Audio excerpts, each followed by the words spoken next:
In the early 16th century, northern India was an intimidating fortress of wealth and power. The landscape was dotted with heavily fortified cities and guarded by massive, entrenched armies that had ruled the subcontinent for generations. The dominant military force here was the Rajput war machine. They fielded armies that easily numbered in the tens of thousands, deploying armored war elephants as living tanks. Their entire military culture was built on honor and brute force, relying on massive head-on cavalry charges to shatter enemy lines. Looking to claim this wealth was Babur, a foreign invader descended from the great Mongol and Timurid conquerors of Central Asia. He was an ambitious warlord, determined to carve out a new empire in this formidable terrain. A traditional invasion was a strategic dead end.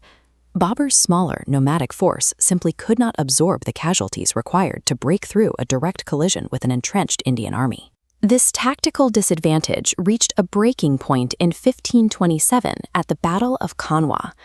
Babur found himself staring down a massive Indian coalition led by the Rajput king Rana Sanga, fielding an army of over 100,000 troops.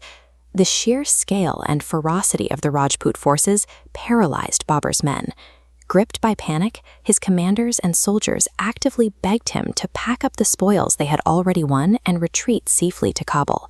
This diagram demonstrates the tactical failure of Babur's native steppe warfare. His light cavalry and horse archers were built for speed and mobility. Against a dense, impenetrable wall of heavy Indian infantry and armored elephants, these fast attacks would simply bounce off the enemy line. Retreat meant abandoning his ambition. To survive and conquer, Babur had to engineer a completely new system of combat from scratch, or his entire army would be wiped off the map. Babur turned to a combination of tools largely foreign to his Indian opponents: heavy field artillery and matchlock muskets. But 16th century gunpowder had a fatal flaw. The weapons were incredibly slow to reload. After firing a single shot, a musketeer was left defenseless for precious seconds, making them easy prey for a rapid Rajput cavalry charge.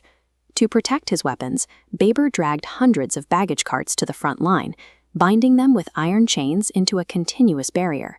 Behind this, he set up shields called mantlets, creating protected pockets for safe firing and leaving open lanes as exit routes. By building this mobile fortress, Babur neutralized the momentum of the Rajput charge. He forced their honor-bound cavalry to crash into a static wall, halting them exactly where his guns were pointing. When the battle commenced, the Rajputs did exactly what their tradition demanded. They launched a massive head-on cavalry charge directly into the teeth of the impenetrable cart wall. The Mughal artillery then opened fire at point-blank range. The physical devastation was immense, but the psychological shock was worse. The deafening roar of the cannons and muskets shattered the discipline of the Indian forces. The noise terrified the Indian war elephants. In the ensuing panic, the massive beasts turned around and blindly charged back through their own lines, trampling the soldiers they were supposed to protect. For the second phase, a flanking maneuver known as the Talkama, Babur's elite light cavalry swept out through the pre-planned gaps in the cart wall. Bypassing the stalled Rajput center, the Mughal horse archers completely boxed the enemy in, pinning them from all sides. By synchronizing a static, heavily armed defensive line with the dynamic mobility of steppe cavalry, Babur systematically dismantled an army that outnumbered him 10-1. The victory at Kanwa marked a turning point in Indian warfare. For the first time, a massive coalition centered on elephants and cavalry had been broken by a static gunpowder defense, signaling a shift in the regional balance of power. Yet, having conquered the battlefield, Babur immediately pivoted. He put away the tactics of a destroyer and adopted the tools of a diplomat. Rather than executing the defeated tribal chiefs and Afghan nobles, he offered them favorable terms.